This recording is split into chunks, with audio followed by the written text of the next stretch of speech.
Herkese merhaba arkadaşlar, kanalımıza hoş geldiniz. Mert Ramazan Demir'in doktor abisi gündem oldu. Afra Saraçoğlu ile bir dargın, bir barışık ilişkisinde sona erdiren Mert Ramazan Demir, özel hayatı ile adından çok söz ettirdi. Mert Ramazan Demir'in ailesi ve sosyal medyada çok merak ediliyordu.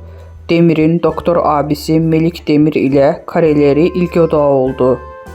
Afra Saraçoğlu ile yaşadığı çalkantılı aşkla gündemden düşmeyen Mert Ramazan Demir, özel hayatı kadar ailesi de merak konusu. Ünlü oyuncunun doktor abisi Melik Demir ile verdiği post sosyal medyada ilgi odağı oldu.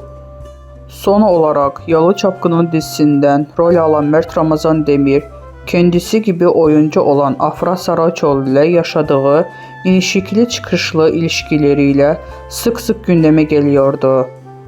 Ayrılık, barışma, kıskançlık krizleri ve ihanet iddialarıyla çalkantılı bir ilişki yaşayan ikili bir kez daha ayrıldı.